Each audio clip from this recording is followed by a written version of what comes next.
What's going on, guys? Let me know if you can see me and if you can hear me. Looking to get this online here. Trying something a little different tonight. So hopefully we will not have any trouble. The one thing I haven't been able to do yet is find the link to the stream itself. What's up, Ryan? See, how you doing, my friend? Let me know if you can see me and hear me. Asher, what's going on? Let me know if the connection's okay, guys, or if we're having any trouble. And if we end up having trouble, stick with me. I'll try a couple different things. I'm going right now without my Ethernet. I think my laptop is crummy. I think is part of the issue that we were having last night. And we may have more issues today.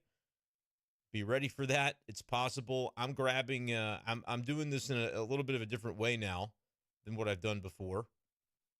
And so I'm hopeful that, as you can see on your screen, you've got the box score, you've got a little bit of razzmatazz going on, and hopefully that makes things interesting. I'm using YouTube Studio in a different way, using OBS, so interested to see how this works out. But I am going to tweet the link here. Go ahead and get into the comments section. Obviously, you guys are all here because you subscribe. Otherwise, you wouldn't have seen it yet because I haven't even tweeted it. So I'm sure everybody in here is a subscriber, but if you haven't subscribed, go ahead and do that, and that'll allow you to comment. But I'm going to tweet this out, and then we're going to get started right after I send the Twitter link. What do I say in this tweet, guys? Cardinals sweep the Red Sox. And what we're going to talk about tonight is how important I think the start for Jack Flaherty is tomorrow. So that's something I'm going to mention in this tweet. I want to know, have the Cardinals turned the corner? You guys know the clickbait I'm doing here. Have the Cardinals turned the corner? Monday might be a big chance to prove it. And I believe that is true. But I was saying the words that I was typing as I was typing them for this tweet.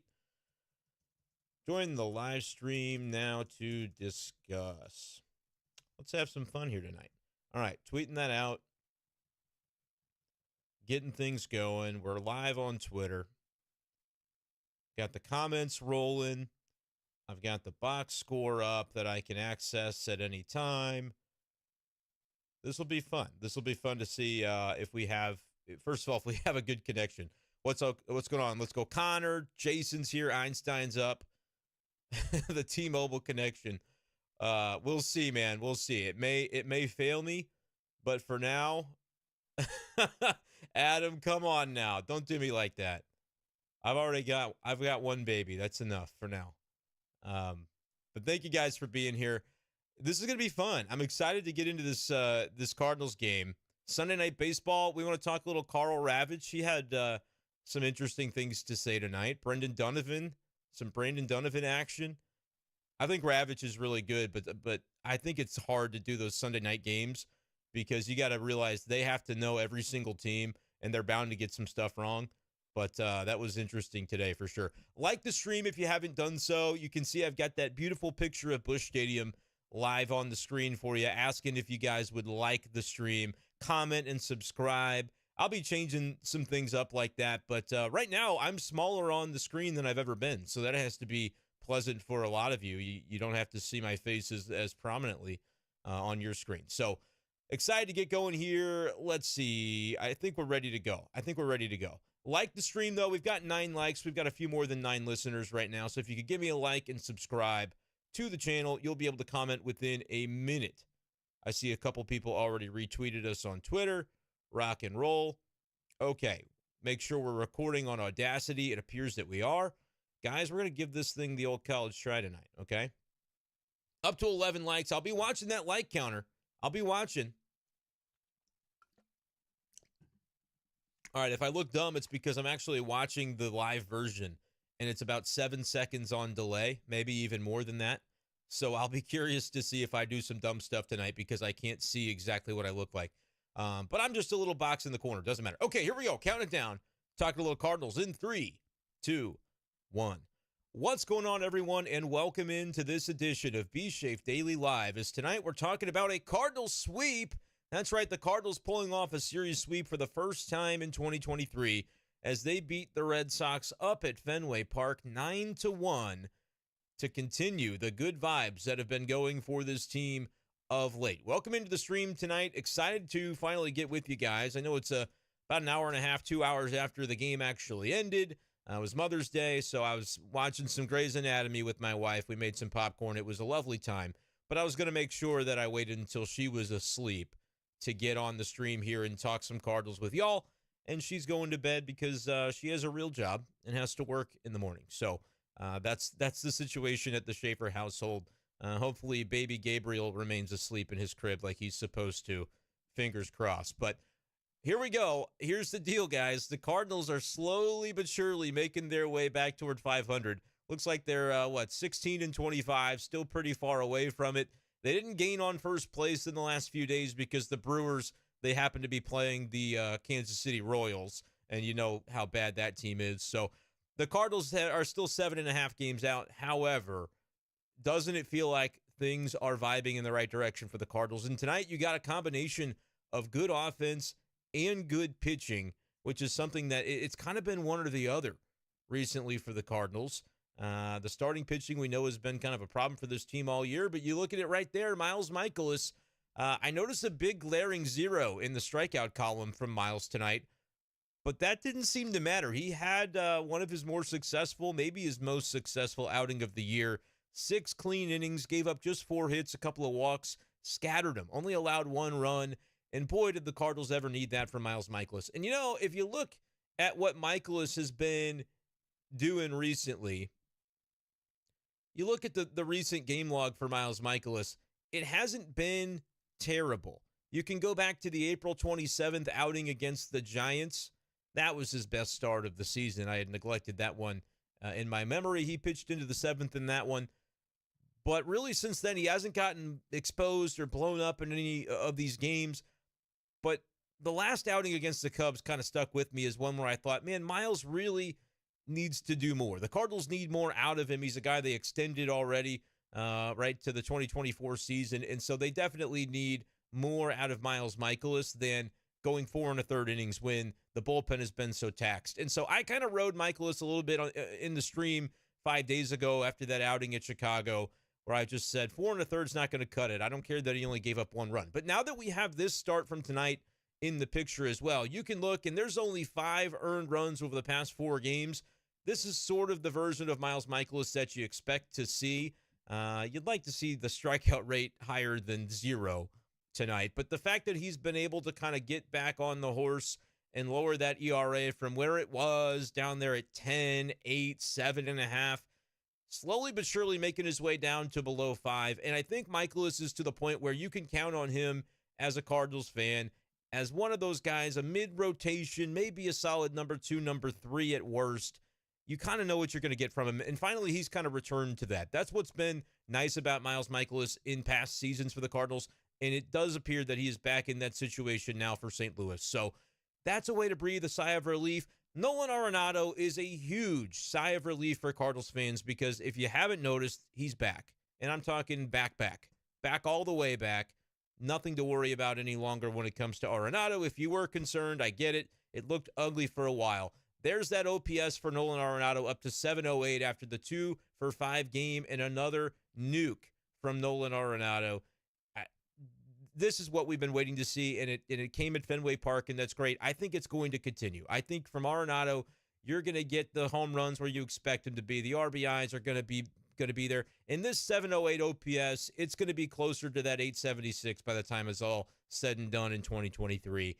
He's 32 years old. It's not like we had to worry that Arenado was nearing the end of his prime or the end of his career or anything like that. He was going through a slump. He was going through that slump at a time of year where you didn't have any stats to fall back on. It was the very beginning of the season, and so, of course, it was going to look rough.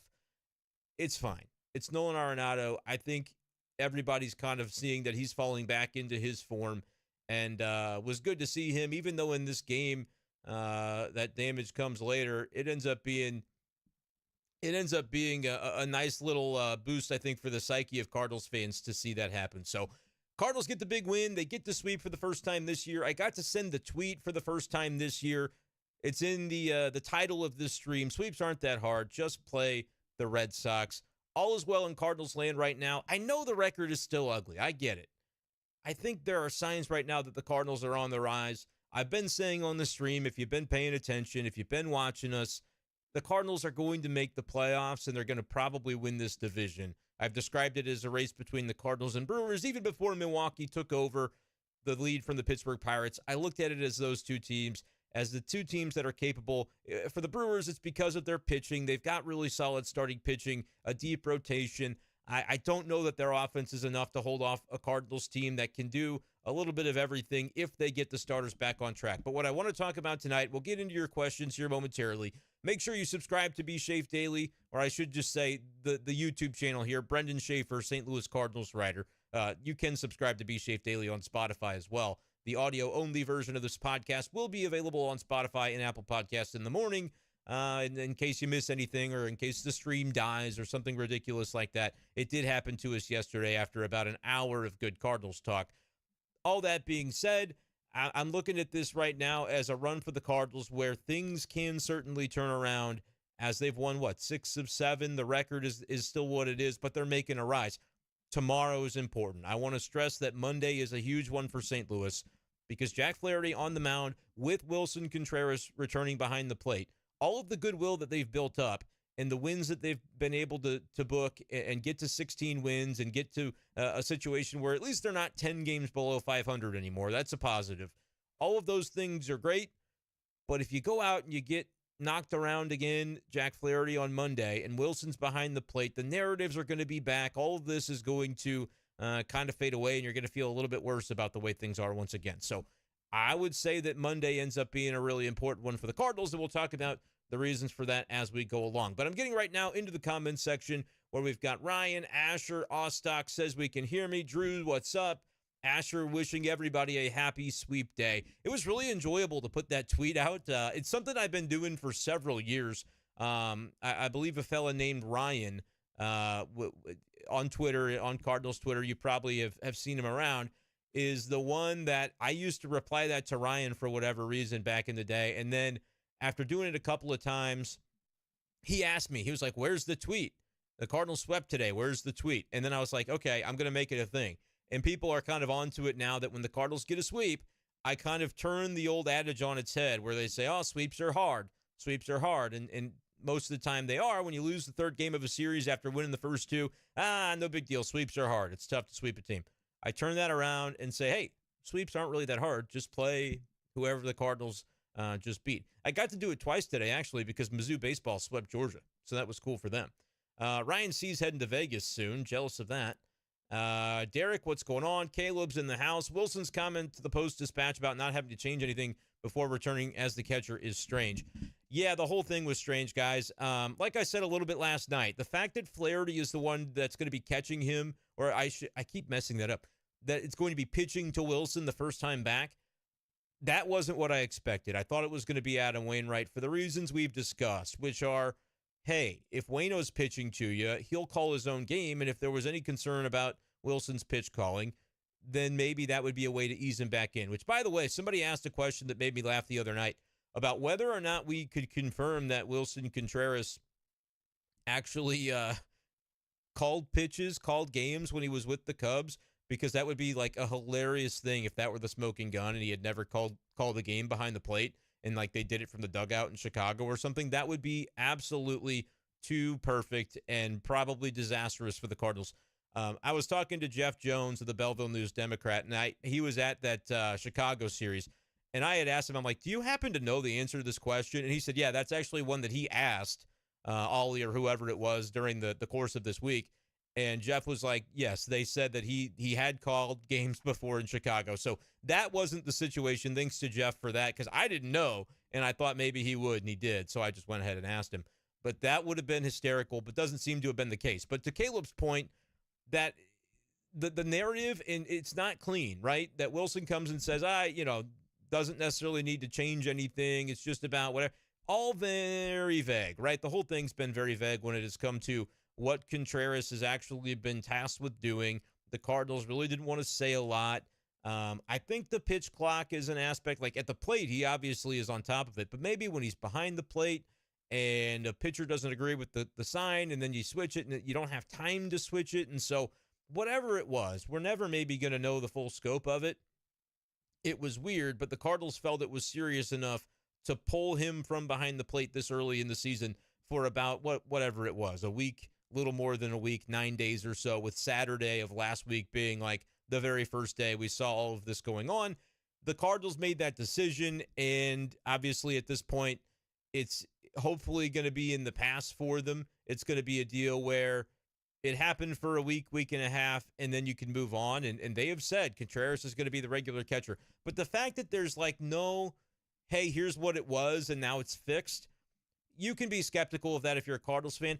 I think, though, there was a little bit of interpersonal relationship going on, and I think Jack Flaherty might have been at the center of it. I'm not saying that him complaining about Contreras is something that even happened, because you could go back to his Thursday in St. Louis start, week and a half ago at this point, whatever it was, when he gave up the 10 earned runs, and he had a quote after the game that basically said, we're all doing it, the whole rotation, and we're throwing pitches that don't make sense. And that was kind of a line that maybe would make you turn your head and say, is he talking about Contreras with that, or is he just talking about his own execution? And then after it was announced yesterday or 2 days ago, whenever this was, that Contreras was catching Monday and catching Flaherty, Flaherty spoke to the media in Boston, and he saw some quotes that came out from that. And I thought that was rather interesting, too, because you end up hearing from Flaherty that he makes reference to that day and said, the things I said a couple of weeks ago were out of frustration, and it was really more about my own lack of execution than anything else. This was stuff Jack Flaherty was saying, which is like, well, I don't know what the actual question was that inspired that quote. I don't think he was just saying it out of turn and just saying, hey, I want to make an announcement. He was probably asked about it, and that's why he went into a quote about it. But the fact that it's still being discussed, something that happened a couple of weeks ago, tells me that might have led to some of the things that we saw with Contreras and the decision for the Cardinals to park the bus and take a little bit of time to get everybody on the same page. But then they want to really go out of their way to show that everybody is good and friendly and kumbaya by having Jack Flaherty be the one that throws to Wilson the first time. And so I think that's enough to have me kind of go, all right, I feel like that's probably what's happened here. And maybe there was a little bit of whatever behind the scenes.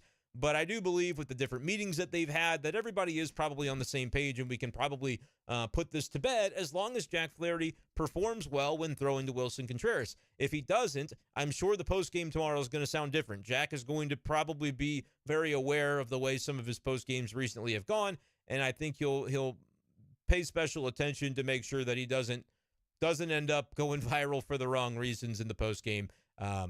But I think there's also the chance that this could be the thing that truly catapults the Cardinals. If he has a great start with Wilson behind the plate, that's what can put this entire thing to bed. The problem is Jack Flaherty's stuff has just not been on recently, right? He has struggled in quite a few ways with his command to be able to be where we've seen him in the past.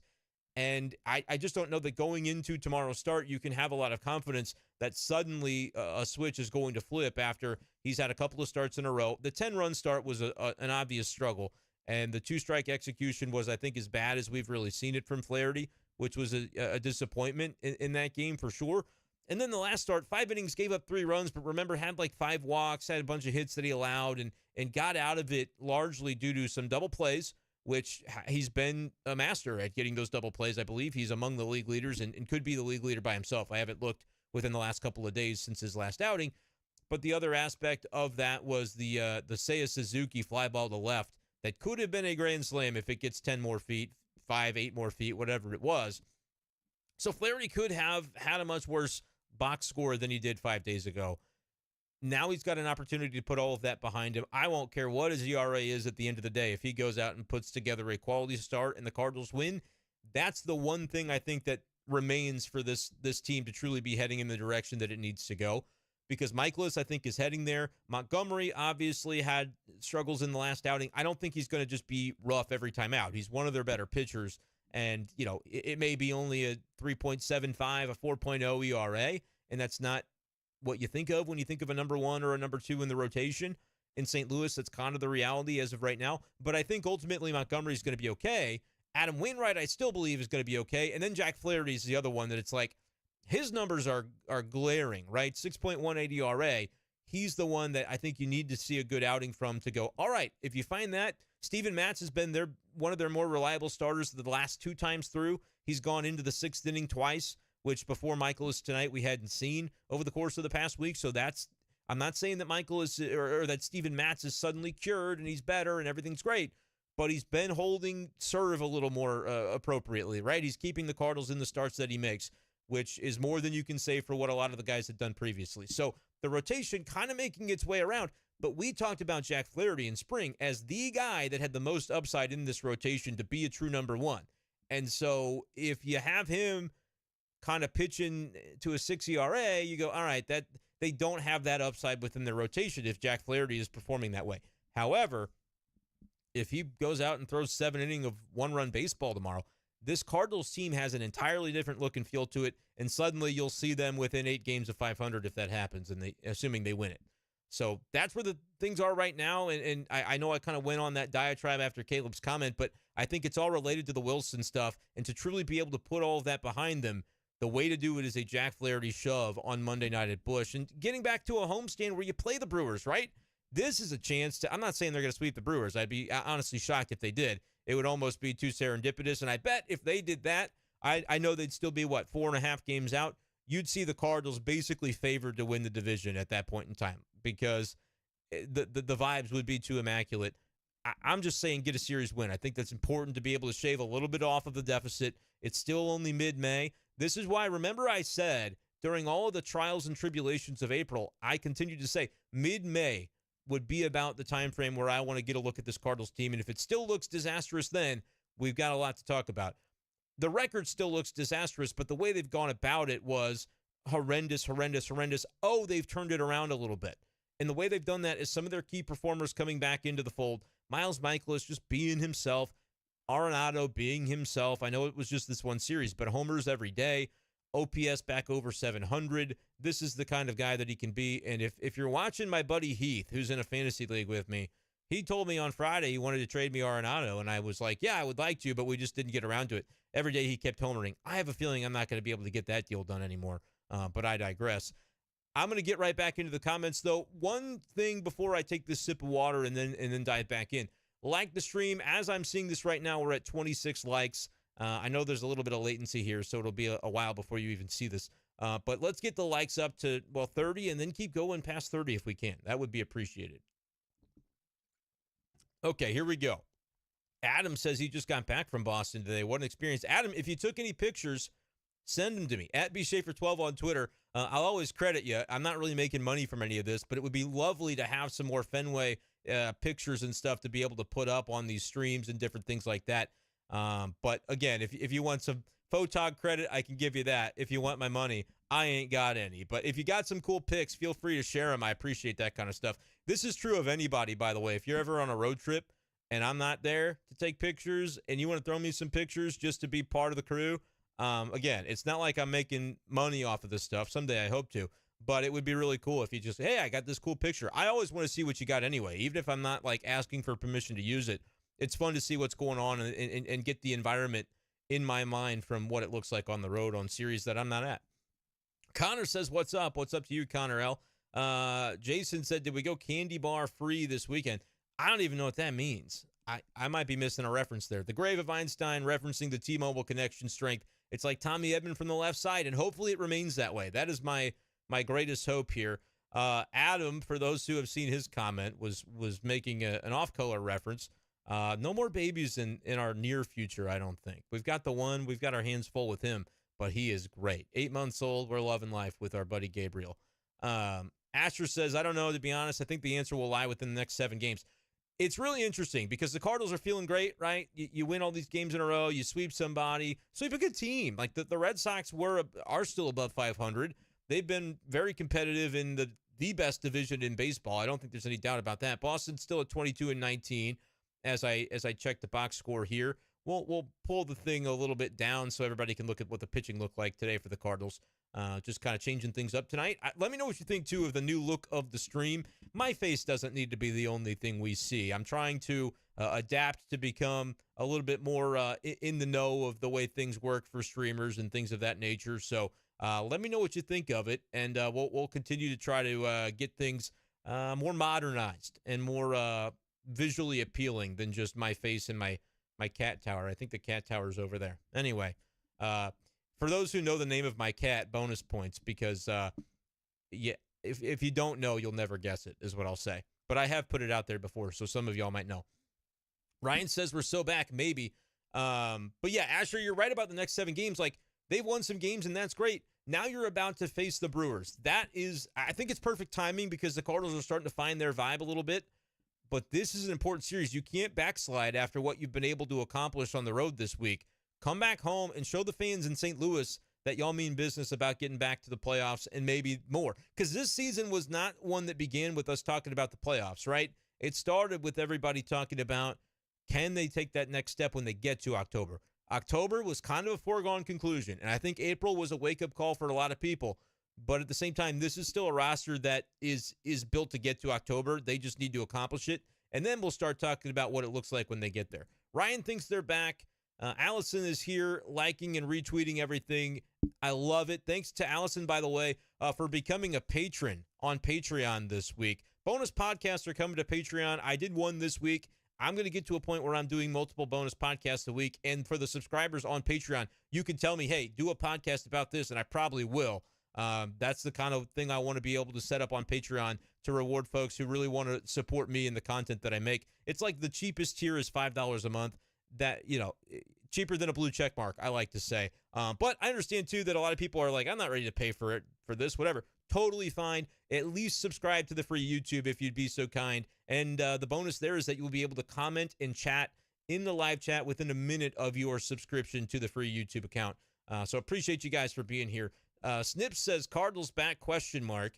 Like, yeah, I think tomorrow's the proving ground. I'm going to continue to circle on the calendar tomorrow and say Jack Flaherty is Jack Flaherty that we know from previous years, and the Cardinals offense is able to get a little bit done against the Brewers there.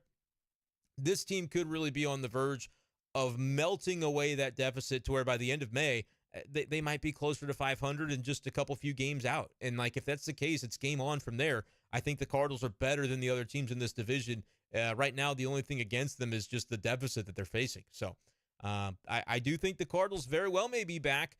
Starting pitching, there's a couple guys in this rotation that we still need to see get it back. Flaherty's one. Waino is the other, but I feel like Waino is going to do it. And so for me, it's just a matter of really seeing Jack Flaherty turn it around because he still is the guy with the highest upside in the rotation. That's a compliment to Jack Flaherty. He's the guy that I think can take them the farthest if he is the way that he's capable of being, but we just haven't seen that version of him lately. The Grave of Einstein would like to personally thank Alex Cora for this series, especially Game 2. Putting in Jansen, masterclass. I'd like to personally apologize to Ollie after seeing what it really looks like to struggle as a manager. Yeah, I mean, I did get a comment right before I started the stream from somebody that said, still fire Ollie. And I'm like, bro, can we not right now with that? It was hard times for me when I thought the Cardinals might legitimately have to consider that as a last resort option. When I knew all along, remember what I've been saying, the longevity of Ollie Marmol is something I've never questioned until a couple of days there when things were really, really bleak during the 8-game losing streak. I was preparing mentally for the possibility that I would have to cover a team that was making a manager change. I never thought it made sense. I never thought Ollie was the problem. I knew that it was very difficult for fans to hear that at the time because they were losing every day and the style of play was suffering. It didn't look good. And so I totally understood where folks were coming from. But at the same time, I just felt like it was a matter of this roster turning things around on their own. And again, it's really interesting that their winning did coincide with the Wilson Contreras move. I feel like that's more coincidental, but I also feel like if there were pitchers that felt like something Wilson needed to do differently, and unless they made a jarring change that like woke everybody up to like, okay, this is serious now. We're making a pretty jarring move. Maybe the clubhouse needed that sort of shakeup to get everybody uncomfortable with the way things were. I don't know that it was fair to Wilson Contreras because I don't think it was his fault that things were going the way that they were, but maybe it's just one of those deals where they needed something to jar them loose out of like their place of maybe just being too comfortable with the losing that was happening. Nobody liked it. They were frustrated. I'm not trying to deny that, but they just needed they needed something to change. And so it does coincide. I don't think that Wilson coming back is just going to suddenly be, well, if he's coming back as the catcher, now they're screwed because they were only winning when he wasn't the catcher. It's more about, I mean, he was still a big part of this week, by the way. The hits that he was getting, the walk that he draws in game 2 of the Red Sox series, he was still doing a lot to help this team win. I don't think him returning behind the plate is going to be some omen in a negative way. I think whatever they had in their system is hopefully out of their system at this point, and they can move along with some success. Allison asking, are we ready to see Wilson catch tomorrow? I think Wilson's ready to catch tomorrow. I think he's chomping at the bit to get back behind the plate. And even if he doesn't have anything that, like, it was mentioned, the comments he made to the Post-Dispatch and the comments sort of about nothing really changing in a major way for him. Even if he feels like that's true, in the back of his mind, I think he's going to be a little more locked into what they're asking him to do, right? You just pay a little bit more attention, a little more focus to the details, and that can only serve to benefit the Cardinals, because I think this could have ended up as a wake-up call for Wilson Contreras. And like I said all along, the optics of it are terrible. It sounds bad. It's a national laughingstock. The media's taking its run at this, and nobody knows what's going on in St. Louis. Every podcast you listened to over the last week, everybody around the game was confused. And that's fine. But anybody who was thinking, oh, Wilson's not going to be the catcher again, I remember the Buster Olney comments were based on rival execs saying whatever. They didn't know. They weren't plugged into the situation, and so they didn't know. The Cardinals never intended for this to be a forever thing with Wilson. They just did a horrible job of getting that message out, and they had a little bit of inconsistency in the day 1 and 2 of how they were going about this publicly. And so that's what made it a laughingstock more than anything else. But I always said throughout all of it, it could end up working out to their benefit where it's just going to be fine and we don't talk about this all year. We'll remember it as a obviously weird situation, right? Like, nobody expected the Cardinals to be in this spot 5 weeks into the season, and so we'll remember it for that. But as far as it having an impact on the rest of the year, it certainly does not have to. So I'll be curious to kind of see how it plays out, but we could be on the other side of this thing as early as, Monday at 9:30 p.m. if the Cardinals are able to pull off a nice win, extend the winning streak, and get one against a division rival who I think is the chief competition in the NL Central. So we'll see what happens there. We're up to 33 likes as of my reading this right now. Would love to get us up to 40 tonight on the stream. Appreciate you guys for being here. Subscribe to the channel, by the way. If you haven't subscribed, you haven't been able to chat tonight on the live stream. You can chat within a minute of subscribing to my YouTube channel. We do this all the time. Cardinals are going to be at home now, and I've got some anniversary stuff coming up this week, and so there will be some times where I'm not as present as I otherwise am. But it's a long baseball season. I'm going to be here all the way through the end of it, and even into the offseason. We'll just start talking about offseason stuff. So if I'm gone for a couple of days, just trust that I'll be back. Stick with the channel, subscribe, and you'll have a lot of fun, I think, as I will throughout this season talking Cardinals. Connor says, glad you're doing this daily. Need this in my life. No one else understands my Cardinal love up here in Cub Country. Yeah, for those who don't live in St. Louis, man, this is maybe your little community that you can gravitate toward as we go along here. That's what I'm trying to build here. I've got some big ideas for some stuff that I would like to do, and it was kind of fun. My buddy Felix, shout out to Felix and Brent, last night, it was like 2:30 in the morning, and I was actually doing a live stream working on some of this stuff to make the screen look better, and you see the box score and some different stuff I was trying to figure out, and those guys were just on the stream live with me, helping me through some of that. And so we kind of joked, like, maybe do a little B-Shape after dark, like, do the regular stream, but then if I'm awake at 2 a.m., we'll just we'll sit there and shoot the breeze. And maybe there's 10 people there and everybody else that's normal is asleep. Like, we might do some stuff like that. I also would like to plant the seed of sort of like a watch party sort of deal for some road games. I'm usually covering the home games, but I could see doing maybe a live stream where I mute my television, y'all mute yours, or maybe you don't mute yours. It doesn't really matter. The audio is not going to come through on your end. But I would maybe just kind of watch along with you guys and say what I'm thinking about the game and certain decisions and situations. If that's something people would be interested, let me know that. Let me know in the comments. Let me know in messages on Twitter at bschaefer12. Would have to make sure we're doing everything by the book. I'm not stepping on any toes. You can't stream live content, right? That's copyrighted and everything. But if I'm talking about what's happening and I don't show the screen or anything on my stream, maybe something like that. With a little bit of the game log, as you see here with the box score, if that's something people would be interested in. Just trying to do some different things. So any ideas you have, by the way, for the stream, I am wide open to. Believe me, there is no such thing as a dumb idea. And if it's something that I'm capable of doing, I'll let you know. And if it's something I don't think I can do, I'll let you know that too. I want to be accessible to you guys because you've given me a lot of support. It means a lot.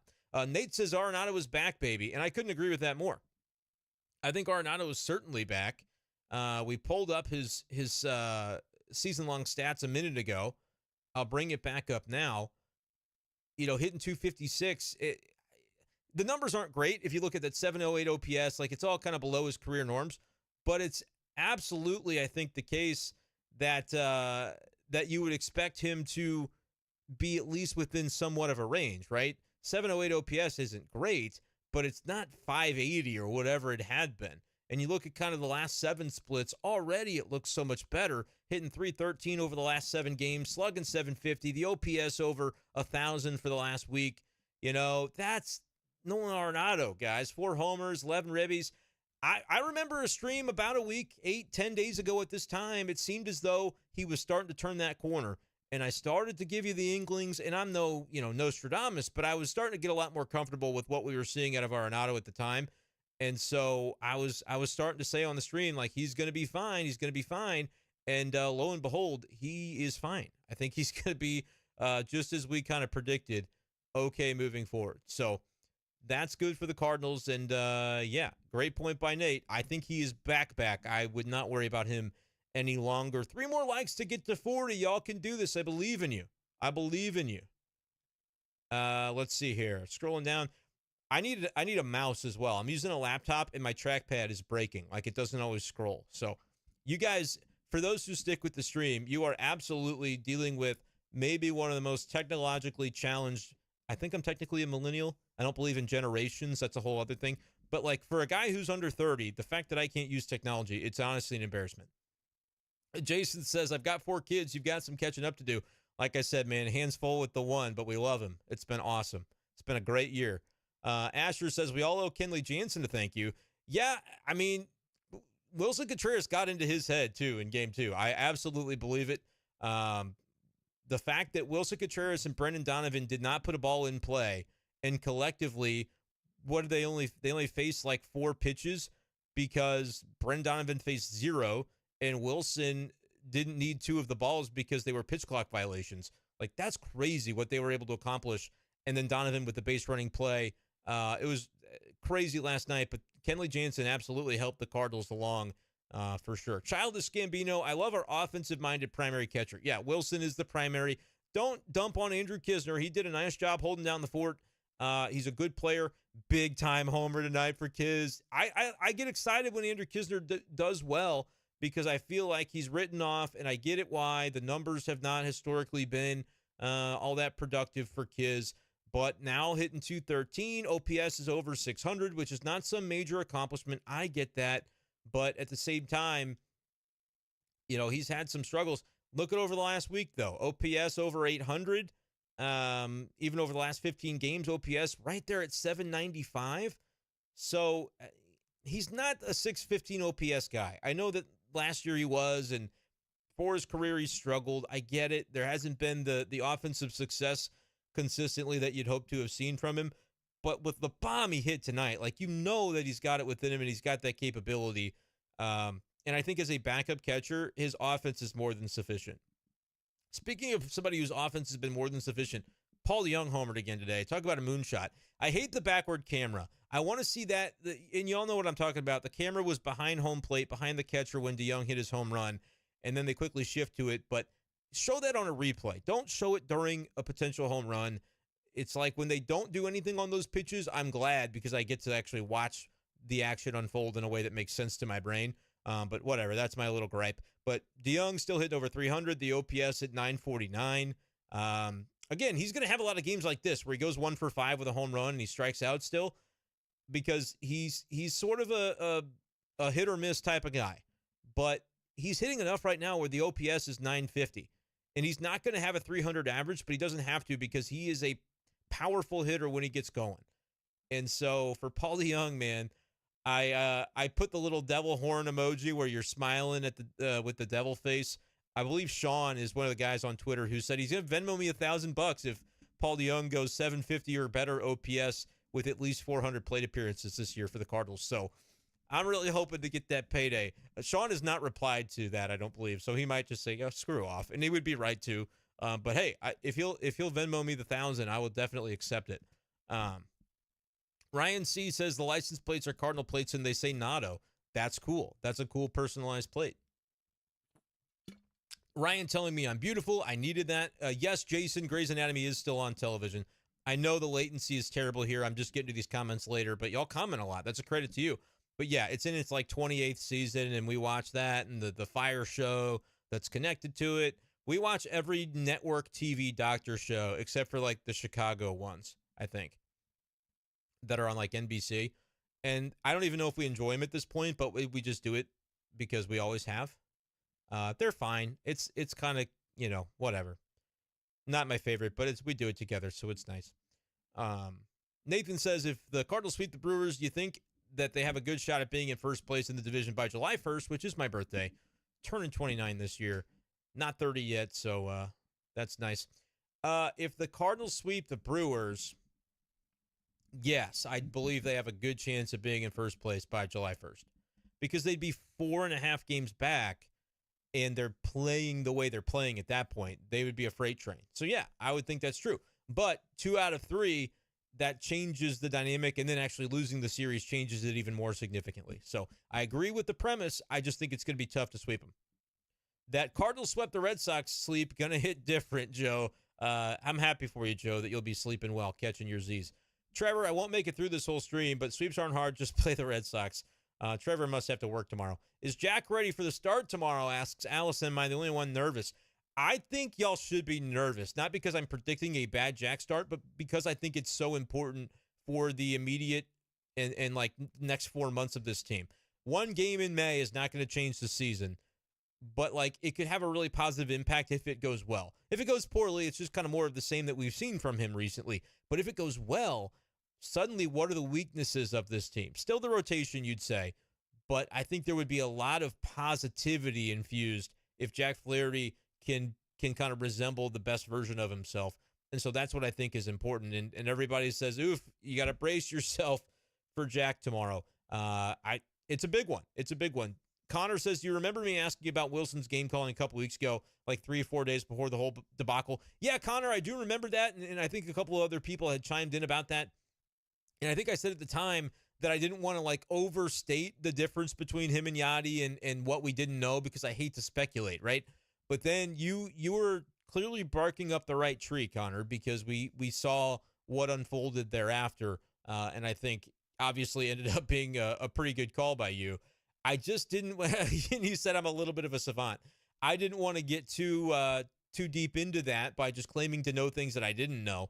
But yeah, I mean, there was clearly something going on behind the scenes, whether it was game calling, prep, whatever it was, that they weren't on the page about, that was maybe frustrating the rotation, but could it have been a lack of communication to say those starters really weren't telling Wilson what they needed to tell him to be able to have that honest and open conversation, get it all out on the table. And it took a while, I think, for that to occur. Once it did, though, I mean, the Cardinals are now in a much better situation because of it, I think. Now, did they handle it the right way? I would say no still, but the past is the past, and they're moving forward beginning Monday. Alex Foster asking McDreamy or McSteamy. McDreamy for sure. Amazing series, need to keep going. Are you talking about Grey's Anatomy is an amazing series? No, CJ's talking about the Cardinals. I tease. Jack is due. He very well might be, Ryan. As early as it is in the season, big series coming up. And Chris makes that point, and he's right, because I'm still getting lost in the McDreamy conversation. Look, I don't want to spoil it for anybody, but they're both no longer with us, so it doesn't really on the show. I really did like Mark Sloan too, though. It is a big series coming up. They are facing the team that they're chasing, the team that I believe has the only other opportunity than the Cardinals to win the Central. And they don't play the Brewers as many times this year as they did in the past because of the balanced scheduling. MLB has everybody play everybody every year. That's why the Cardinals were at Fenway. Next year, the Red Sox will come to Busch, and that's the way it's going to go. But the Brewers, you only play 12 times instead of, it used to be like 18 or 19. And so it's going to be important to take advantage of those opportunities, especially with the deficit that you have. like, because you've already dug that hole, it's not like you can say, oh, if we tread water against the Brewers, that's fine. No, that is a tailor-made opportunity to gain. And if you don't gain, you kind of end up looking a little bit bleak. It's double, right? For every game you play the Brewers, you know that you're either going to win or lose, and they're going to do the opposite. So it absolutely magnifies those series. And because of where the Cardinals are right now, it feels like it could be a fulcrum point of the season if it can go their way. Allison wants to know if Kisner will DH when Wilson catches because he's been doing well lately. No, he won't, Allison, but I do think you'll still see Kisner a couple times a week at least. And when they face lefties, you very well might see Wilson DH, get him off his feet anyway, and then Kisner back in the lineup because the Cardinals have seemed to like Kisner in the lineup, especially against left-handed pitching. And by the way, them calling him Kinzer on the broadcast was another one that bothered me on ESPN today. Had to get that out there. CJ says, need a good game from Flaherty, and he's right. If Jack screws up, he has his excuse behind the plate, right? Fly Navy, no, that's gone. I don't think they're going to use Contreras as an excuse. They said they didn't intend to in the first place. They just had some things with him they wanted to work through. But no, they're not going to be able to use that as an excuse. They just won't anymore. Not after the loud way that this whole saga has played out. I like that they're getting him back behind the plate, though. I just thought it would be Wainwright first, but they want to make a point that it's Flaherty, right? To say, hey, if anybody might have perceived that Flaherty was one of the guys who wasn't too fond of whatever Wilson was doing, if that's a perception that's out there, we're going to wipe that away by saying they made a point that he's going to be the guy to link up with Wilson in his first game back. So we'll see what happens. Connor says, I swear, every time Arenado turns a corner after a cold spell, it's a haircut. Yeah, dude shaved his head, buzzed his head, and it did it for him. I don't think he's going to have long hair the rest of the year now. He might start waxing it, just go full bald because he cares so much. He wants to do anything he can to win. So I appreciate y'all for getting the likes up to 40. Let's go 45 next, and then maybe to 50. Who's to say? Who else is ready for Kiz to DH tomorrow with Wilson behind the plate? I don't, like I said already, I don't think that will happen. Certainly won't happen probably ever. If they're going to both be in the lineup, Kiz will probably be catching on those days. But yeah, Kisner's looking good with his offense. And again, I'm not knocking that. I think that's a really nice positive for the Cardinals. We saw a little Burleson in this series, so it all really does just depend on who the Cardinals end up facing. And I don't know who's pitching for the Brewers tomorrow. Doesn't really matter. You guys will tell me, and then I'll know eventually. But that might be a way to read into potentially what's happening with the lineup. Nolan Lightyear. Yeah, that's good. Got the buzz cut. He's Nolan Lightyear. Jason says if the Cardinals take 2 or 3 from Milwaukee, split with the Dodgers, the rest of the division will start to sweat. They should already start to sweat. The Cardinals are still, I think, in last. They're gaining on everybody. The Reds have been playing decently. I'm telling you. They already should be sweating, in my opinion. You don't want a guy hitting 213 as a DH. I don't think he will be DHing, so don't worry about that. Brent says outside of the Dodgers series, the schedule is really light till the end of June. Yeah, I think it does lighten up a little bit. I hesitate to pull up the schedule right now because then you'll see the process of me Googling. I'm a very novice streamer. I'll get better at those things where I can just pull up exactly what you're talking about. But for now, I'm trying to just introduce one thing at a time. And so we're looking at the box score today. So bear with me, guys. I appreciate it. If you have suggestions, by the way, for the things I do on the stream, I got the photo of Busch Stadium. It says subscribe, comment, like. Hopefully that's a reminder that it really helps me if y'all subscribe. And in this case, you get to comment once you subscribe. So that's a nice little boost for your motivation if you needed it.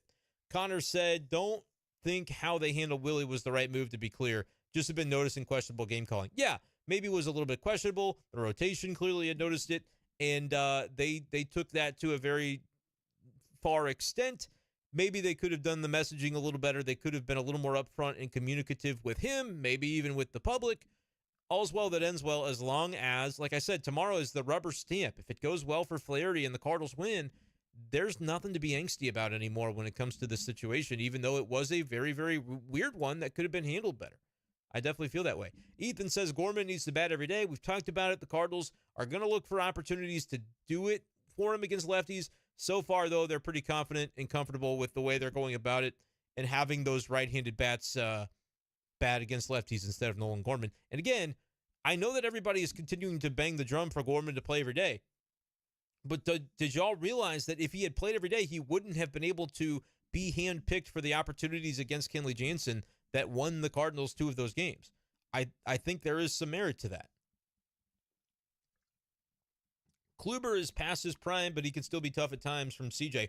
I think I did. I sent a trade. He's still on a fantasy team of mine, and he's kind of he's kind of meh. And so I was going to drop him after tonight, I thought. Connor likes it when Gorman is available off the bench as long as they use him, and they did. The last 2 days, they used him in a perfect spot each time. Give Ollie credit. The fire Ollie stuff needs to, now that they're winning, you're not going to find very, sympathetic cause when it comes to the fire Ollie stuff with me. You're just not going to, because I've said, I really think highly of him as a manager, and now they're pulling the right strings and pushing the right buttons, clearly. Note about the Nado nukes from Einstein. Only home run this series that was not out in all 30 ballparks was the last one, which was 15 out of 30. Not Mickey Mouse Fenway homers. They are bombs. Yeah, he's pulling the ball. It's almost like a negative that it's at Fenway, because if he hits a nuke line drive, it might hit the top of the wall for a single instead of leave the yard, because that's such a shallow fence, but it's such a tall fence. But he hit him over the launch angle. That tells me the launch angle is not an issue right now for Nolan. I think it's just got to be the aspect of, you see how enticing it is if you pull the ball with some launch angle at Fenway. And so it was just on a platter there for him all weekend, and he found ways to continue to thrive with it. Really good to see, and maybe that's what locks him back in. You go back to Busch, he can still hit Big Mac land even if the fence is a little further back. It's not a big deal. How do you think Walker can get reintroduced in the lineup, especially if the team is rolling, because he has to play every day? Maybe trade deadline after some moves. That's from Brent. Brent, I think he'll be back before the trade deadline for sure. He had a 3-hit day, I believe it was, today in Memphis. Reached base 4 times. I told you on the stream within the last 3 days when I was asked about Walker that is what was going to happen, that you were going to see a situation where, why are his numbers so bad? And then suddenly he bounces back tremendously and has 1 or 2 of those days where the season numbers might look bad. His ERA, his batting average was below 200. The OPS was below 600 in Memphis for Walker, which you think he's got sent down. He should be able to thrive against that competition. Remember, he had never played in Memphis before. He was only AA right to the big leagues, and so maybe a learning curve there. The big league numbers were better than the Memphis numbers, and I think they still are. But the fact that he has that day, it tells me he's going to make progress and going to be fine. How do you get him back here is a fair question. Trevor wonders if DC is hurt, he'll be on the way. It's possible. It's definitely possible. Dylan Carlson, you think switch hitter. Great defender, though. That's the difference. And DC kind of rolled his ankle. They said he was day-to-day, I think, with a ankle issue. I don't know if they said it was a sprain or just an injury or what it was. I am gonna look at my phone because I have the text from Cardinals PR. Carlson was removed from the game with an ankle sprain. He's day-to-day. So he'll probably be out of the lineup for sure tomorrow. But if they feel the need to make a move to get him 10 days to clear that up completely, then yes, they'll need to recall an outfielder. Newbar would play a lot of center, but here's the other thing. Tyler O'Neill is probably that close to coming off the IL, so that would be the move before Jordan Walker, especially because O'Neill, better defender, and so you can then put a Burleson or a Donovan in right field every day, or whoever it ends up being, dependent upon the situation, and then O'Neill goes to left, Newbar in center, and you maintain a pretty good defensive outfield, despite not having Everyday Dylan, #Everyday Dylan in there. Hate to see Dylan be injured. Hopefully it's a short-term thing for him. But I don't think that the answer, Trevor, is that Walker returns because of DC's injury. Even if he goes on the IL, they're not going to bring him up, because even if Tyler is not ready tomorrow, which I don't know exactly how his progress is, but if Tyler's not ready tomorrow, they call up somebody. I don't even know who it would be at this point. My brain is kind of drawing a blank, but somebody that they can easily send right back down if they need to. And maybe that means, Oscar Mercado or something, where they say, if we call him up for a couple of days and we can put him on waivers, he's not going to go anywhere. I don't think Mercado gets claimed necessarily, but it's going to be something, I think, to that effect, where they wait till Tyler's ready and then they can pull that trigger. they also very well could say, well, Tyler's a few days away. They may just play a man down for a day or two as they wait to see what Dylan's like. And then if he ends up being long-term, they can backdate it, retroactive on the IL, call up O'Neill. That would be the way to solve that. So I don't think Walker is yet, but I do think before the trade deadline, certainly, if he's not up in June, I'd be surprised when it comes to Jordan Walker. But I get why you might question that, especially with the glut they still have in the outfield and things like that. But it gets better now. Keep in mind, it gets better when there's no star catcher playing DH every day. That's going to ease the burden a little bit on the weird lineup stuff. Connor says if Jack doesn't perform well, the Cardinals can't go anywhere.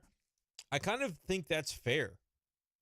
I won't say they can't go anywhere. They could win a wild card spot or even a division in the Central with the 85 wins that might claim it. They could do that without Jack. In the playoffs, they're not going anywhere without Jack Flaherty. I kind of believe that is just a fact. Caleb says Newt is off to an amazing start. He's turning into a star in front of our eyes. Pretty cool to see. It sure freaking is. How about the moment where his mom was on the broadcast tonight? That's awesome. He performs really well on Mother's Day. Obviously, he was playing for Team Japan to honor his mother, right? And she had a blast watching him go through that. And I do recommend the Players Tribune article that Lars put together. But he's hitting 302. He's OPSing 880. He was 3 for 6 today with 3 runs scored. He is the quintessential leadoff hitter.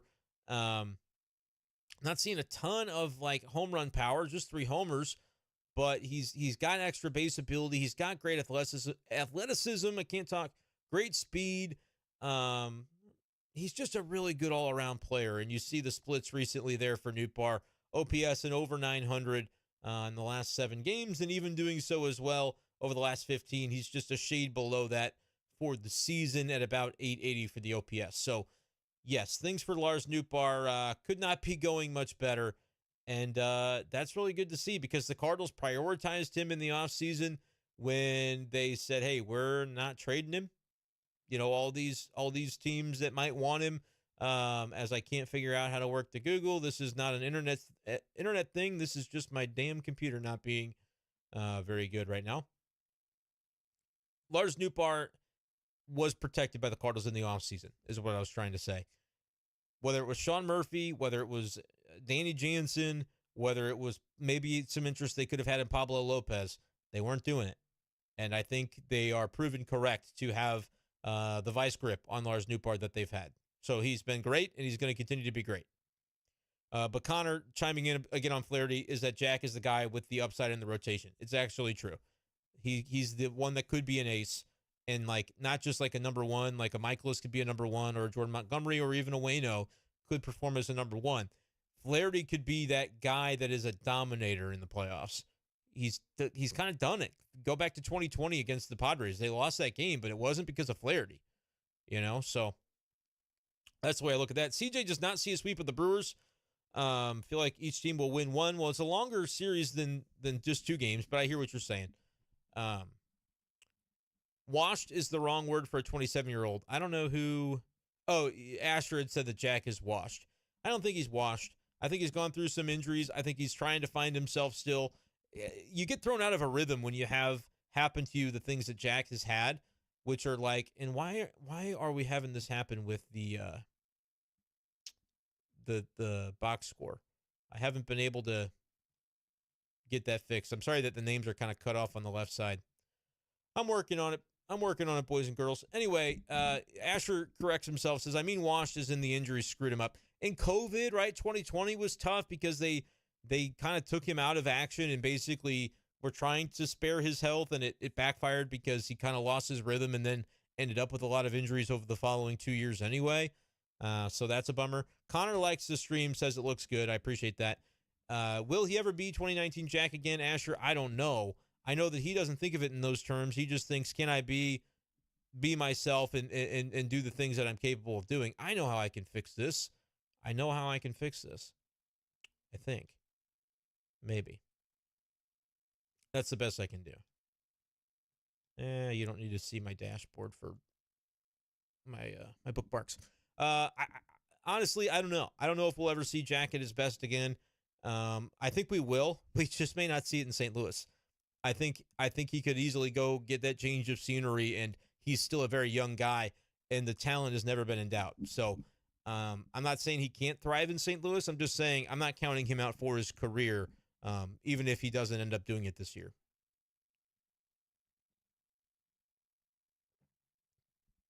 Appreciate you guys for watching. We're 2 likes away from 50 if you want to like it. And by the way, if you haven't been able to comment, you're just one quick click away from being able to do so. Subscribe to the YouTube channel if you enjoy this Cardinals content. We're here after most games, after pretty much every road game, unless I'm doing something with the family or something. We're doing these streams. And home games, the situation is this. I'll be at Busch Stadium, and so it may be after midnight, like tonight, that I'm able to do the stream after getting home, but I don't mind doing it. I actually love doing it. So just recognize that Cardinals home games, like tomorrow and Tuesday, I'll be at both those home games. It'll be, midnight probably before I get home after writing about the home games and doing the things I do for KMOV. And so just stick with me, and we can do stuff like this even late into the night if people are down for it. But this is what I would love to do. Fly Navy says, you're running the Cardinals. Ask yourself this. You won 6 of 7, playing well. Would Monday be the day you choose to change it up and put Contreras behind the plate? Yes, it would be, because I don't think the catcher is the reason. I didn't think it was in the first place. So, yes, I would put Contreras behind the plate for Flaherty because I would have had him behind the plate for some of these games. I think by asking that question and thinking too much into it, the Cardinals begin to doubt themselves if they play it that way, and then it's kind of one of those deals where you wonder, if you're making the right decision. I think you got to be decisive, and you got to recognize that the decision to have Contreras as your catcher in the first place is the one that you got to prioritize. So, yeah, I'd have him back. Even though they've won 6 of 7. I appreciate that question. To answer it, yeah, I think they're doing the right thing. Derek hates how the situation was handled with the catcher last week. That said, what are we to think about Kiz? He was solid in his starting role, small sample, or a result of regular play? I think both. I do think regular play, Kisner would hit better. I've always thought that. But I also understand that you can't prioritize regular play when you have made the decision to sign an $87 million catcher. If you wanted to go a different route in the offseason, you could have. They didn't. They said catcher was a need, and so you've got to now play Contreras at catcher 4 or 5 times a week because that's the way the roster makes the most sense. His bat is a factor, and you got to keep it in the lineup. But I think putting it at DH every day hamstrings the roster in a way that is just uncomfortable. And so I think it is correct to have him behind the plate. But Kisner, again, you need a good backup catcher. That guy's going to play 40, 50 times a year because even if there's no injury, no weird situation, that guy's going to continue to get playing time, right? Because at the end of the day, you aren't going to play your catcher every single day. You can't. It doesn't work. Now, they basically did it this past week with Kisner, and he handled it really well. But over the course of a season, guys are going to get burnt out. Guys are going to get worn out, and you need to make sure that you have the situation under control with a good backup to be able to spot the guy that needs a breather every once in a while. So I think everything's in a great situation right now.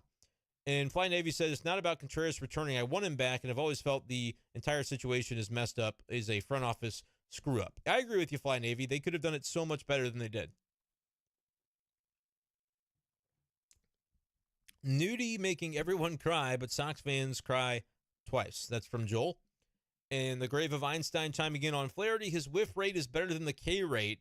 Positive regression is bound to happen when the whiffs come in better counts. Not much hopium to sniff, though.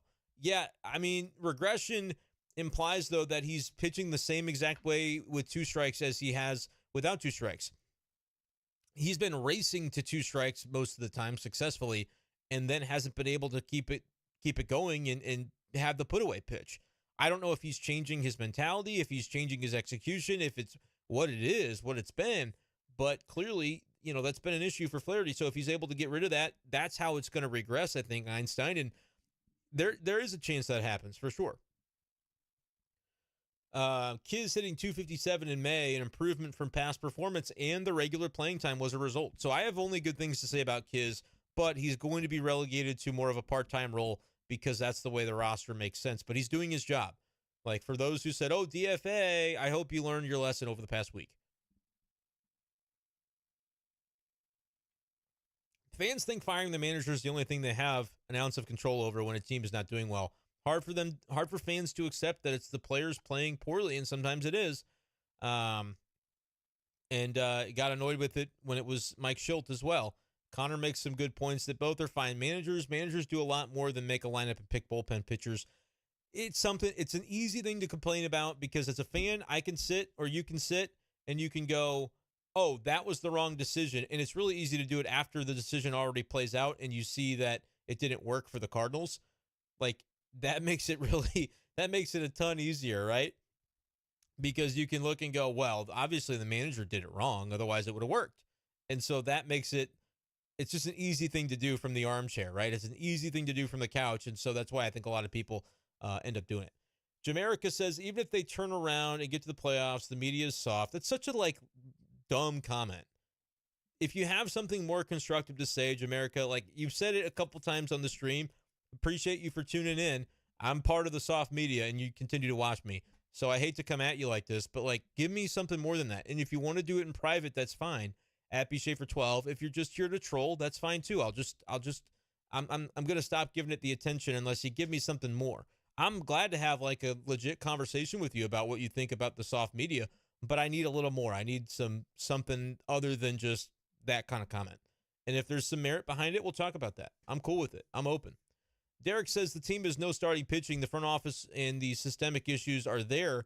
This run will only embolden the front office to do nothing. Here's the thing. I don't think they have no starting pitching. I think they maybe don't have enough. But the way they were built was with a rotation filled with four number threes and fours in a rotation, and whatever you get from Flaherty, which you hoped could be a number 2 or number 1, but right now it's been not even to the caliber of a number 5. So that's what's a little tricky about that. They were built this way. They've got 5 pitchers.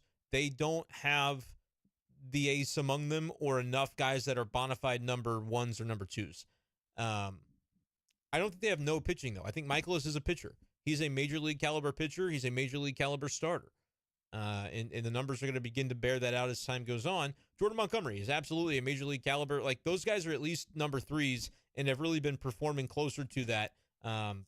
Michaelis is getting closer and closer to that. Montgomery, outside of a couple of bad outings, has been that. So they don't have no pitching, but do they have enough? I think that's a fair criticism. Team is capable of turning it around, says Ryan, so that you can get bounced in the wild card round. Long way from being able to win a playoff series. I think pitching is a bigger key to that than we want to let on because, yes, you can slug your way to series wins in the playoffs. The Phillies did it all the way to the World Series, but they also had Zach Wheeler. They had Aaron Nola, and it takes a couple great starters and a lineup being able to get going and a good bullpen. It's not, you can't just overcome a bunch of deficiencies with one strong thing. One lineup is not going to fix a bad rotation and bad bullpen when you get into the postseason. So I hear you guys. I hear you. They're going to need guys like Flaherty to step up. And Laborer 88 says we see Flaherty if he can give 5 innings. Decent innings. Yeah. I think he needs more than that, but you'd take 5 innings, 2 runs probably, but they just need to get deeper. They need to get deeper because then the bullpen does begin to become a problem if you're not able to go deep into games as a starter. Go ahead and like the stream, by the way, guys. We're to 50. I appreciate that, but we can keep going. And make sure you subscribe as well to the channel, which will allow you to comment in the live chat within 1 singular minute. So thank you guys for being here. Asher would like to see Libby up immediately. Not trusting Matz or Flaherty. One of them has to go. Matz has been fine the last 2 outings, and Flaherty is starting tomorrow. So I don't think you're going to get your wish there.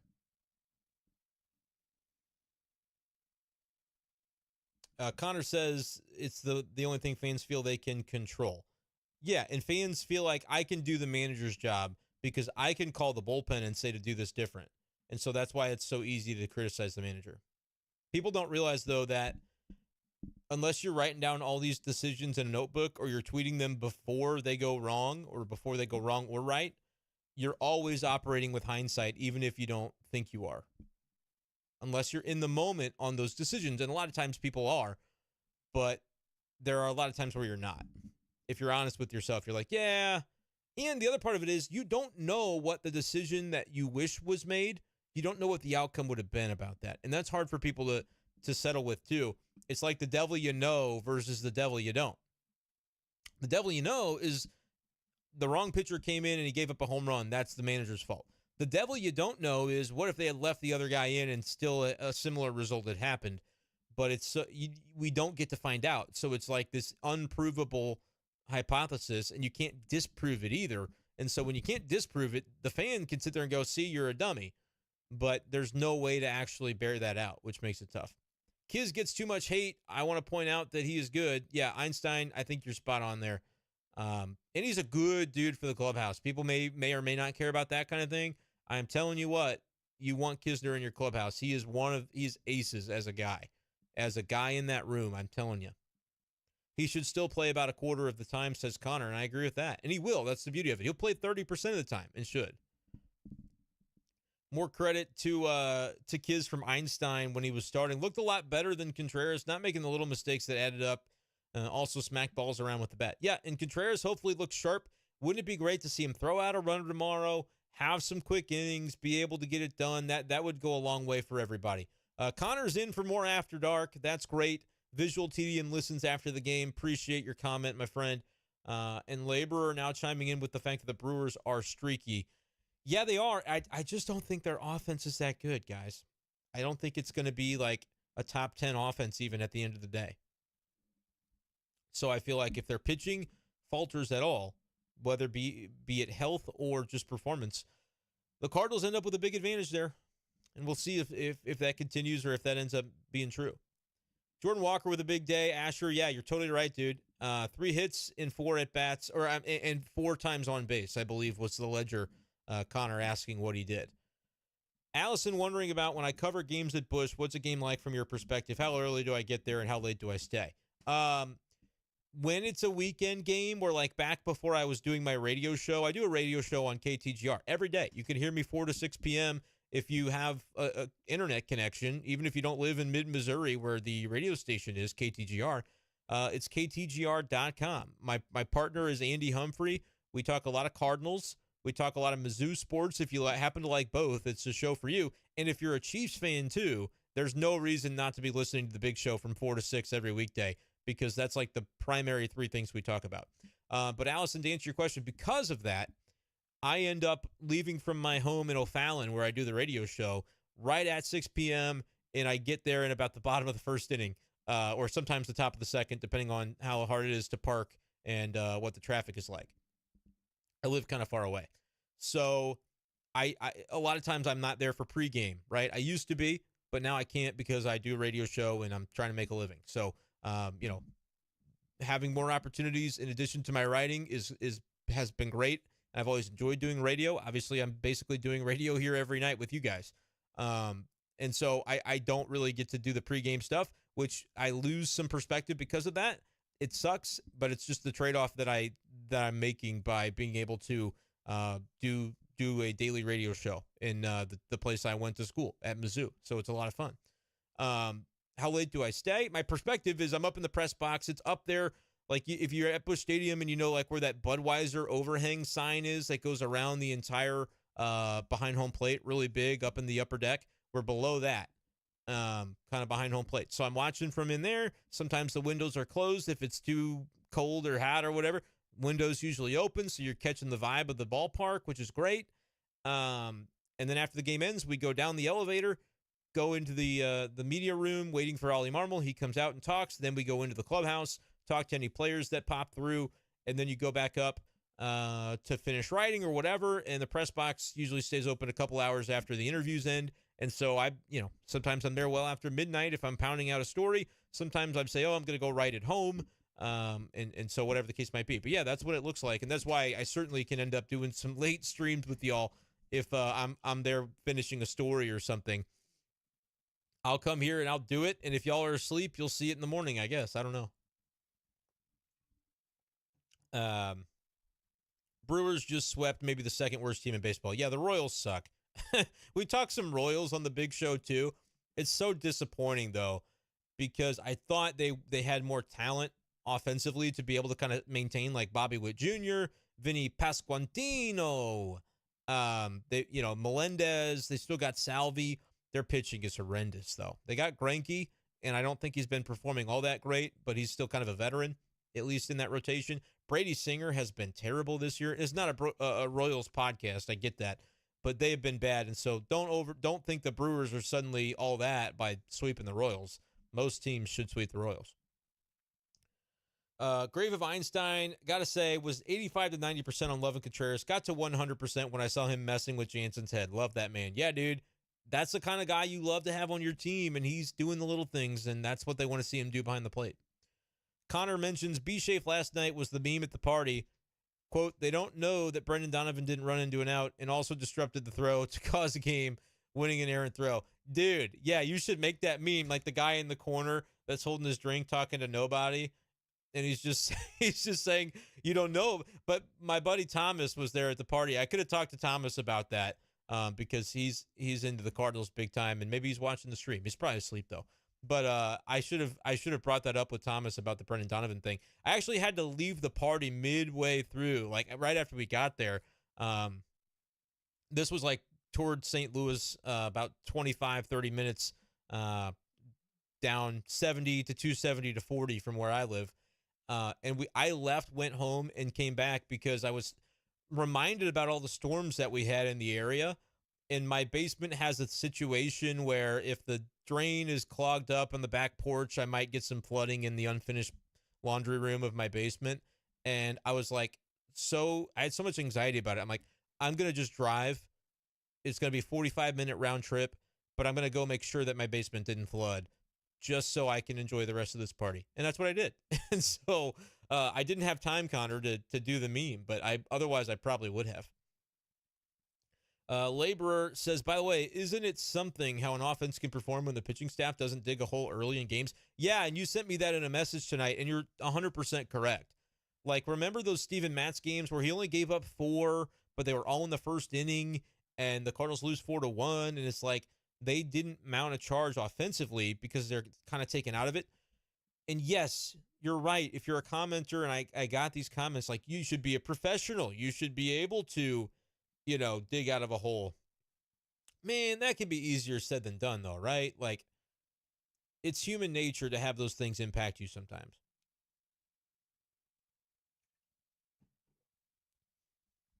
Connor says, PDJ is sick. Yep. 949 OPS. You'll take that. For the love of God, don't move him up in the lineup, though. I'm telling you, just let him cook. Where was he tonight?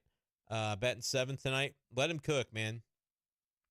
Just let him cook where he is. That's what you need. I wonder what the attendance was tonight. Fenway, 27K. That's not a huge ballpark, though. I don't know what the capacity is. I've never been to Fenway. I need to get there. I need to get to some road trips this year, but I've got that baby at home that I'm like, I don't want to leave him. So it is what it is right now. Maybe I'll take him. Sit him up on the press box table. Hey, buddy, just chill there for a second. I got to write. ESPN is goofy. They got to make a big production of everything. It's the game of the week. It's the Sunday night game of the world. You know how it be.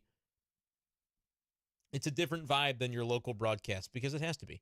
I like the screen name, Jesse. We need to cook. I love Breaking Bad.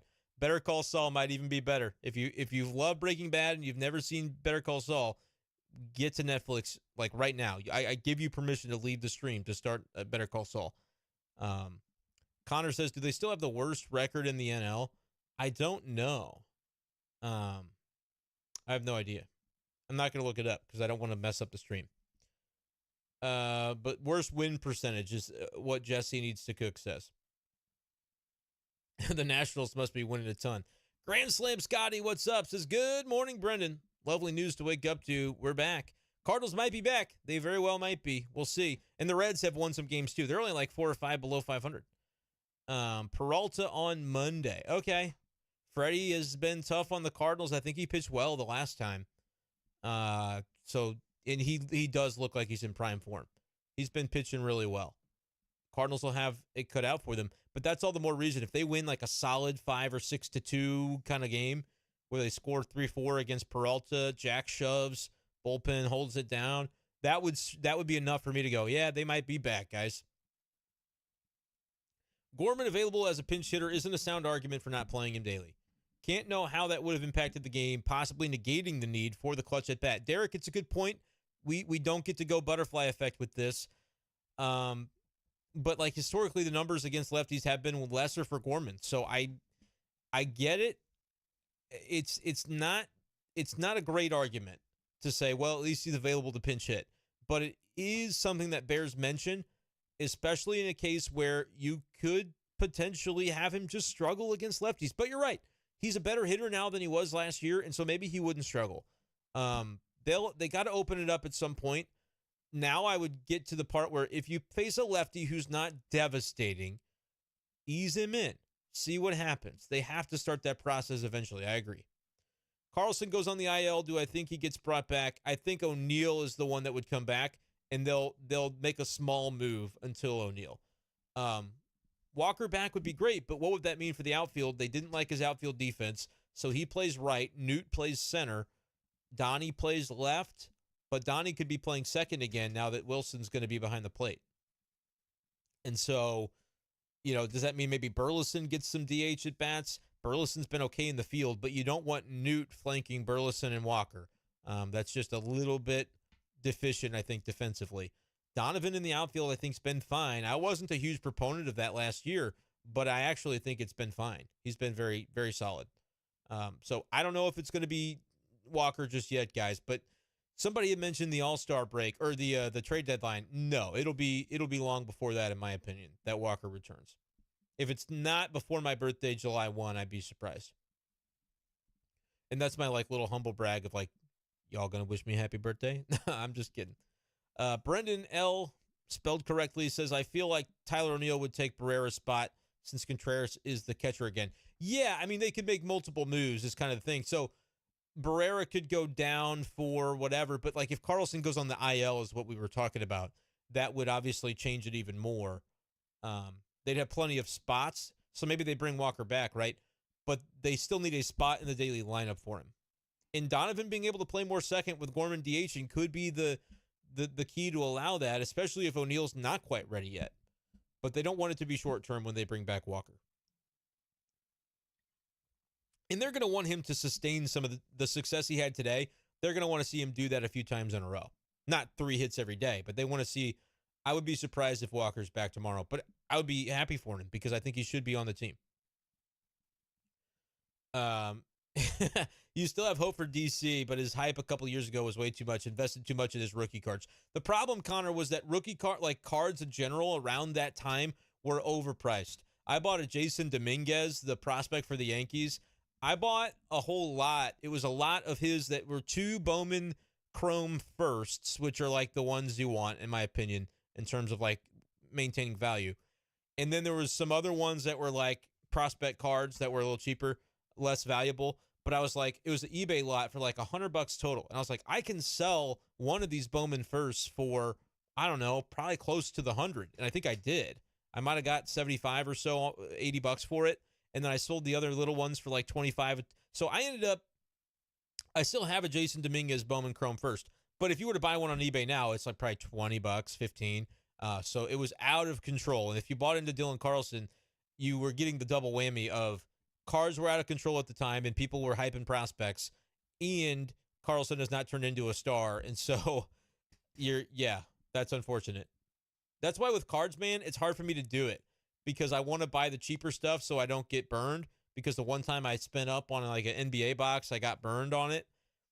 I remember there's a guy, what really got me into cards, there's a guy on Twitter, and he may still be around on Twitter. I don't remember. I haven't really seen him, talk to him recently, but he sold me some vintage stuff for a really good deal because they got a whole, I think it was him and his dad or something, him and his brother. They got a whole lot of real old vintage. I got a Mickey Mantle that's crazy. And I guess technically I don't know that it's legit, but I have no reason to doubt that this guy, he was doing me a real solid, helping me start my collection. And so I got some cool older cards from that. That's the way I think card collecting would be the most fun, is to do the more vintage stuff, because right now, dude, the overproduction is out of control. But I still find myself buying a pack here and there just in case I can hit big on one, Yeah, I got a lot of cards. I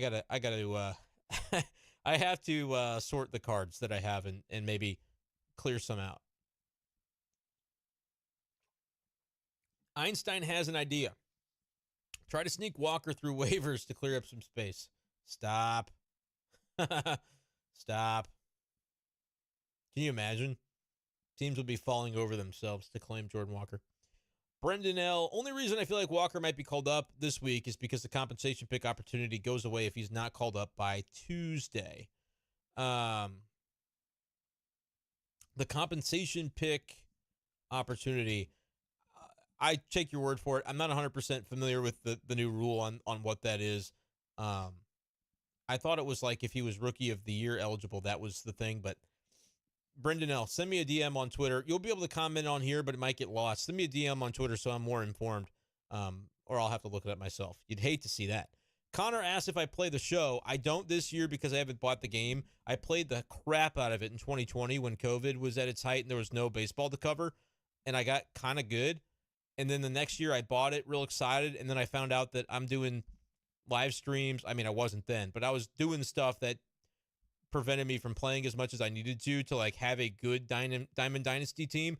And if I couldn't compete, I just didn't want to. I just kind of was like, well, I wasted my money. I don't want to keep doing this. So I don't have the game this year. And now I have a son who's 8 months old, so that takes up a lot of time. I'm going to get back into the show eventually, but I don't think I'm going to buy it this year. Because I'd have to buy the PSN, what do they call it, PlayStation Network. That's like $50. Because that's like the only video game I would play. I don't break out the PS4 a lot. Don't have a PS5 yet. I'll play PS3 in August when college football comes back. I'll play like my 2012 college football game on PS3. I've got no shame. That game is fun as heck. And the new game, if it's like the new Maddens where it's like all online and they don't prioritize the offline mode, I'll buy it, but I'll be disappointed by it when they put out the new college football game. Grave of Einstein says, on a serious note, I do miss Pacheco. It was a smart waiver. He has to get TJ this season, but man, the guy's talented. Going to look at him and Reyes later, kicking ourselves. Well, Reyes, I mean, he was a free agent to be anyway. Like they weren't going to bring Reyes back long term. He'll be great when he's healthy with the Dodgers. Pacheco, I'm not trying to diminish a guy is not talented, but I think it's fine what they did. You weren't going to hold him. Now, granted, with Tommy John, they could have had him on the 40-man and then 60-day IL, and it doesn't cost you in season. But I think it's fine. I think that's fine. And yeah, maybe he ends up being a guy that makes it, but I personally would not spend a lot of emotional energy being bothered by that one. What if they put Willie back there and they lose 5 more in a row? That's Connor. Hope not, but what do you think would happen? Fans would have a lot of shit to say, but it would not have an impact on the team's decision-making. You can't pull him twice in year one of a 5-year contract because then it does become like a permanent thing. So if it happens again, they better have some heart-to-hearts in the dugout and in the clubhouse. Would love Kiz 10 times more if he had a lefty bat and became a good platoon rhythm. But he's good against lefties. It is what it is, man. I hear you, but you can't create a player. He's who he is. I hear you, though. Einstein is playing the show right now. Just lost the new showdown. It's not pretty for me right now. That's the one thing. If I get into streaming a lot and could do some show streaming, that would maybe change the game for me. But I tried to do that a couple years ago, and I couldn't figure it out. Like I said, technically illiterate. But I would definitely consider it. Oh, you have a mini Gorman prospect card. Yeah, send me a picture of that at bschaefer12 on Twitter, man. DM me that. That's cool. And I quit. But if you stick around, subscribe to the thing. And did we just lose the stream? I'm going to be pissed if we did. Oh, excellent connection. All right. For a minute, we lost it. What's up, Evan? Are you brand new to this, Evan? Appreciate you for being here. Get that son grinding on the show. Put him to use. Dude, the grind was real. I was spending hours and hours and hours a day on the show in 2020 to the extent that my wife went on like a trip. This is kind of embarrassing, but my wife went on like a weekend trip or something, and it ended up that like I just played the show like for the whole time she was gone. It was crazy. Oh, I'm not receiving enough to maintain smooth streaming. If we get buffered out of this, guys, I apologize. Why are we getting an error? That's ridiculous. If you experience buffering, I'm sorry. I'm sorry. We've made it so long. Evan's been around for a couple weeks, but just got a notification that I was live. Yeah, I appreciate that you joined, Evan. I hate that we're almost wrapping this thing up, 1 a.m., but you guys are fantastic. Like, I may just start a new stream because people that are on this one might be expecting like some hardcore Cardinals talk, and eventually we might just start one where we're just kind of hanging out. But I think we got through all the questions. If there's more chat, if there's anything else, Connor says it's still good. I'm using YouTube Studio now. We can kind of unbutton a little bit, and it gives me updates on the health of the stream. Right now it says the status is poor. So if you have an error, now it's back to excellent. So this is, I did not use OBS, open broadcast software yesterday, and now I am. It looks a little different. You can see the box score.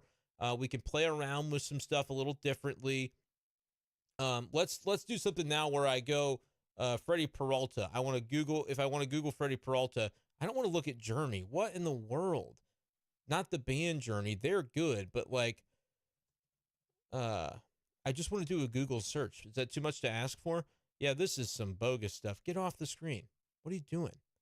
Yeah, I just wanted to look up Freddie Peralta. It didn't have to be that deep. And let me know if this is showing up, the baseball reference page for Peralta. Connor, see you, bro. Lots of good questions tonight from you. Appreciate you. Yeah, send me that prospect pick. Peralta, 3.32 ERA, been pretty solid for the Brewers this year. And hopefully this is showing up on the stream for y'all. 10 Ks against Colorado. That's at Coors. That was a nice outing for him. He's had 3 quality starts in a row. He strikes out. I would say this. He's probably going to have a lot of strikeouts, if I had to guess, with the way we've seen the Cardinals kind of have that happen to him at times. So we'll end up seeing what it looks like, but Jack Flaherty's got a chance as well to make it happen. We got to the bottom of the comments. Appreciate y'all who were here. Like the stream before you head out. We're going to wrap this thing up right here, though. 90 minutes is really solid. If you missed anything, Spotify the next day. You can follow B Schaeffer Daily on Spotify. It's been a lot of fun to be with you guys tonight. Thank you so much. If you want to super support me, patreon.com/bschaeffer12. I'll have some bonus podcasts up there this week, I promise. I'll do a bonus pod for every new subscriber on Patreon this week. How about that? It's just $5 a month at a minimum. You can do more if you want to do more, but want to plug that every once in a while. Einstein, appreciate you for being here. Appreciate all y'all for being here. Going to wrap things up there. Thank you guys so much for listening, and we'll talk to you next time on B Schaeffer Daily. Peace. And Evan, watch the stream, baby.